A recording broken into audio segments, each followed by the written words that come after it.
Matt, back again. I mean, this is something you've been doing for a long time, coming and showing up at fight weeks. But is it still exciting when you get here? So exciting, man. Never gets old. That's why I keep doing it, man. Still get the nerves, still get the butterflies, still, just pumped, man. And yeah, this is the greatest feeling in the world, man. It's funny. I was going to ask you. I was looking through your social media, and you posted that poem that you had written, right? And part of it was "Embrace the Fear." And I know it's like a healthy fear, like butterflies, right? But I mean, at this point, you still get that fear ahead of time? Heck yeah, man. I mean, people forget, like, you could still die out there, right? Like, this is not a game. This is life and death out there. I know in the UFC, we've been lucky, and I don't think anyone's ever died. But I mean, it happens, I mean, this is a brutal, brutal sport, and I mean, I've had some brutal injuries from fights, so that's scary, man. But even more than all that, like to be, you have the potential of being humiliated. That's what's scary. I'd rather get my face broken or my leg or whatever than be humiliated, and that's what the real fear is. So I just enjoy it, man. Like good. I'm scared again. I like it. Is that what draws you to it? I mean, is it just the adrenaline of all that, kind of the fear part of it? That's certainly a big part of it, but also, man, I think I have a lot to offer still. I still think that I have a lot of things that I haven't shown. I don't think I've put on my best performance yet. I might, it might be one of those unicorns you're chasing where you're always searching for that best performance. I'm sure everybody would say that, but I just think I can do a lot better than I ever have. Nice. Quickest turnaround you've had in quite some time, yeah. Right? I mean, so I'm curious, like, is that a good thing, or are you feeling it right now saying, maybe a couple more months hasn't been too bad? No, that's a good thing. That means my life is together, man. That's the only reason that I haven't fought as often as I would like to, is just fighting is the easy part of my life. The rest of my life, like, I'm just not good at handling all that stuff. I'm sure like everybody can sympathize with that, right? Like, life is complicated. I know how passionate you are about the sport, and I do think you still have something to offer. But have you started thinking about the end yet, and what life is going to be like? Of course. That's why I opened my gym. I have a gym at Mortal Martial Arts Center in Columbus, Ohio, Lewis Center to be exact. That was the entire reason I did that. I knew that I don't have another 20 years left in this, right? So I wanted to have something pre-made rather than starting from scratch, because obviously businesses take a long time to build. I also have my coffee brand, Immortal Coffee, theimmortalcoffee.com, if I give a little plug there. Mm-hmm. And everybody in here should check it out. It is the best coffee I ever had. But anyway, yeah, so I got things like that going on, and some other potential opportunities too. But I wanted to have those things in place so that it's a clean breakaway when I'm ready. Nice. Does the coffee come in K-cups? Can I use it like a little Keurig, maybe? Nah, that's just for the birds, man. Come on, man. Nah, we have the best coffee, and K-cups do not make the best coffee. Make it like a man in a French press. I just got embarrassed by Matt Brown today. You see, the fear is real. Talk about this matchup, Diego Lima, when that was the name they gave you. Obviously a super respectful guy, a fun fighter. I mean, was this one that excited you? Of course, man. He's a great fighter. He's getting better all the time. That's the one thing. Everybody asks me what to expect in this fight, and of course you can watch all of his fights and see what you think is going to happen, but he gets better every time. Every fight that he's had. Even his last fight, he lost to Bilal, but he was looking really good, and I think Bilal just wore him out. I think he did a lot of really good things in that fight and showed some new things that we hadn't seen in previous fights from him. So, Diego is a really, really, really good fighter, and once he kind of gets his shit together in there, he's really gonna spark some people. So, I'd gotta stop that, And it's a great fight, man. I think, we know each other. We trained together before. I fought his brother. I trained Jesse Taylor to fight him, so I studied him. And in that camp, I emulated Diego a lot. So, I know a lot about him. We'll be friendly and everything before and after. But for 15 minutes, it's going to be a bloodbath. he said he was actually kind of hesitant to take the fight at first because he does have such respect for you. You guys trained together and all that. And then he said he thought about it, and he's like, Matt would probably think it's more disrespectful if I wouldn't take a fight with him. Was he right? Definitely. That's cool. Yeah, you know, I mean, I felt the same way. You know, I was like, I like Diego. You know, it's not necessarily a guy that I'm gonna call out to fight or be like, God, I can't wait to get my hands on this son of a bitch. So when they called me, I said, okay, well, I mean, I've never said no or really thought about it, but you know, I was like, that sucks. It's Diego, but let's go. Nice. At this point in your career, do you change your approach much for fights in terms of, you know, strategy, game planning, that, or is it, you know, you are the product you are?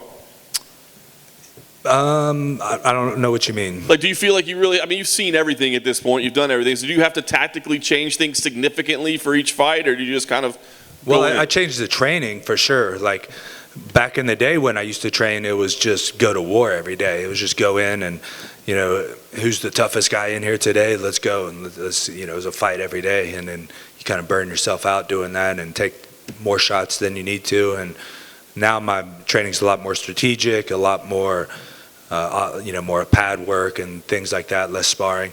Try to be smarter, mitigate the injuries. Because you know, I'm 40 years old, man. The injuries don't heal up the way they did when I was 28, 25. You know, you feel them for a lot longer. You wake up feeling different, and that's not an enjoyable feeling. And that doesn't motivate you to get to the gym and train another day and train hard. So, yeah, I take care of a lot of things in training a lot differently. But in terms of the fight, you know, the training should dictate what happens in the fight. I always have a strategy that I work on during camp, and then when the fight happens, I want my mind clear.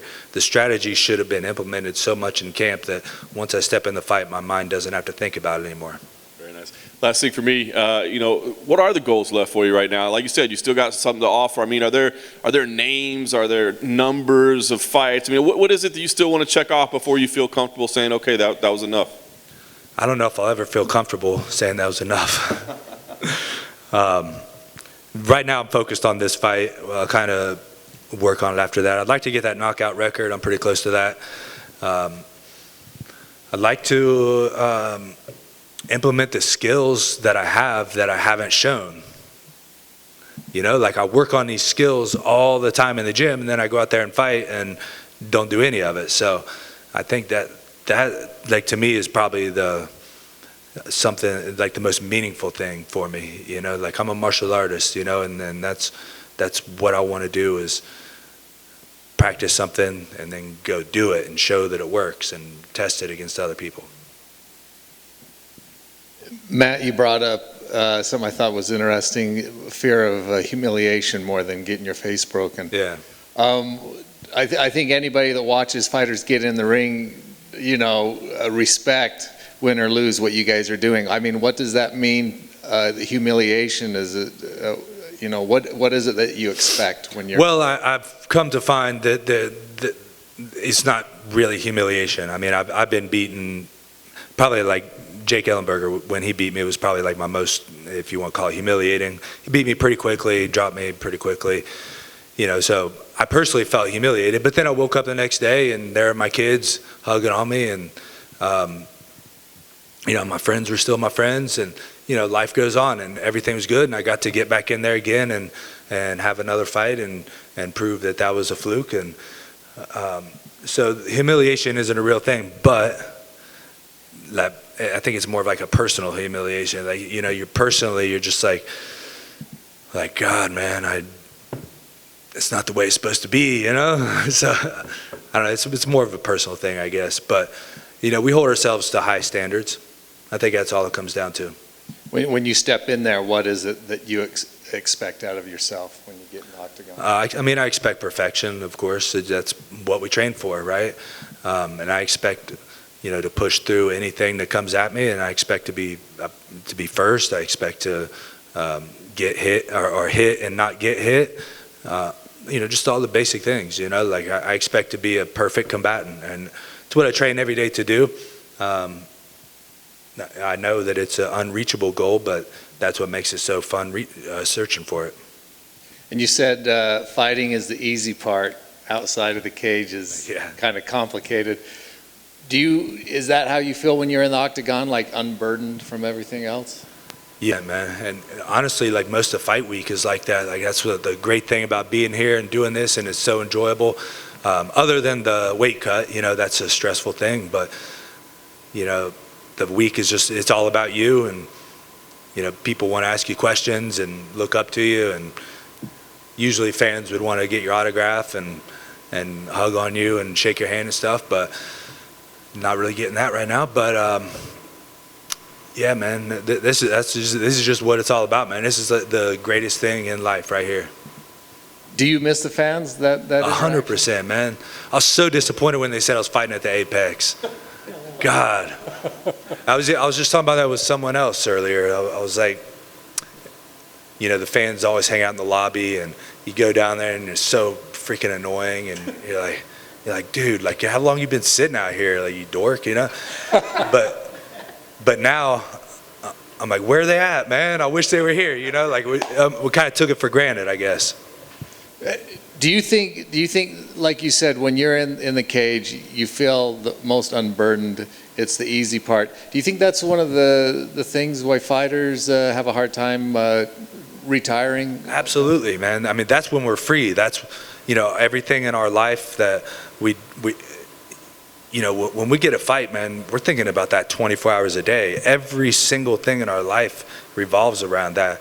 And then finally we get to step in there and we're completely free. Obviously there's a couple rules here and there, but now we're free to express ourselves the way that we have been training to express ourselves for years or however long. And I mean,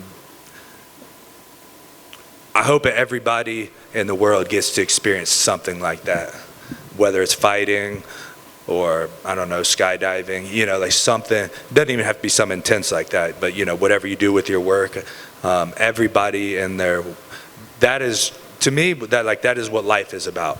When there's, like anytime you look at your watch, like your life sucks, right? That's kind of like an easy way to say it, right? When there's no time existing, life is the best. Outside of fighting, what is it like, whether it's skydiving or what is it in your life that gets you charged up? The kids. I teach a lot of kids in my gym now, and that's like probably the most fulfilling thing I've ever done in my life. Watching a kid, an example, like I had a kid come in, he was like 12, 13 years old, been getting bullied at school, had his head down like this, like wouldn't even look up and say hi to me. I think maybe 2-3 weeks later, after taking the classes and hanging with them and teaching them some stuff, he walked in with his chest puffed out and ready to take on the world. Not scared of anything, and that's by far one of the most fulfilling things, even more than stepping in an octagon and winning a fight. I mean, to affect another kid like that, and that's going to go with him for his whole life, and he'll be able to do great things now. Awesome. Someone want to touch on when you were talking about not so much just humiliation, but for you, knowing your mindset and when you go in there, what's worse? If you're going out there and the plan and everything is working out to perfection, you're doing your best, everything's working out, and you just get caught with something and then you're out. Or you go out there and you just feel flat and you just don't have a great performance, nothing's coming, nothing's working. Which is worse for you? Maybe I shouldn't have said humiliation. I don't know, like it's really not that bad. Right. Like again, like I win, I'm happy. I lose, I'm happy. And that's all it comes down to.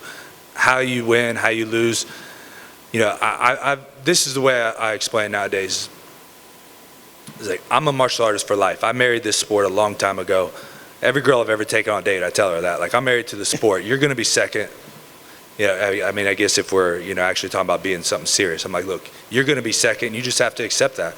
You're always going to be second place. I'm going to do this till the day I die. All the fight is a picture in time of where my martial art was at that day. But until the day I die, this is going to be what I'm doing. So that all that is just a flash. Like, that means that day, this happened. So what? Is that first date conversation or second date conversation? Depends on the girl. That's probably like fifth or sixth. Now I'm ready to get rid of her.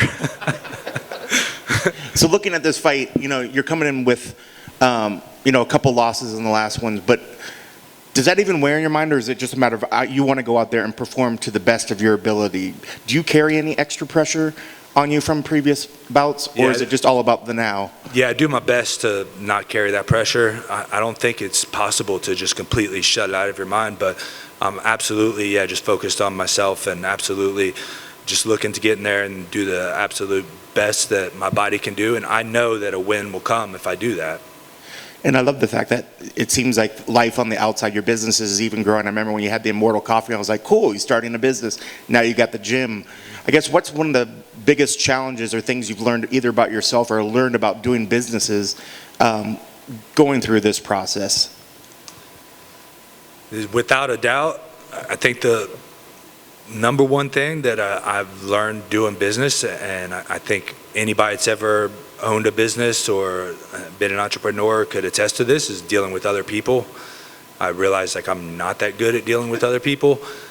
And that's what, as a leader of a business, that's the skill that you have to develop. And I've worked on that. And to me, that's by far the most complex skill. And because I don't know if it's always been this way, but everybody says this day and age, no one wants to work. And yeah, that's true.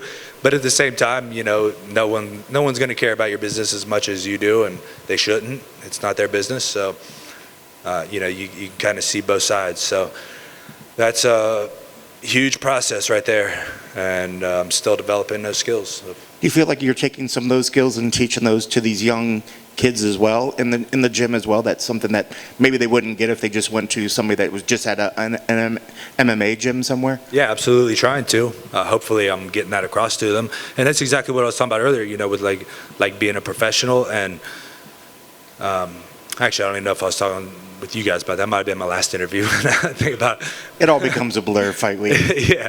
Yeah, but we were talking about, so my training has gotten a lot more professional since I've ran a business, because I kind of understand things that I didn't understand before about planning and strategy, and for my fighting career. Now in each camp I do this. I have a business plan for that camp.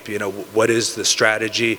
How are we going to go about getting to this strategy? And what's the goals? And I build a SWOT profile, if anybody knows what that is.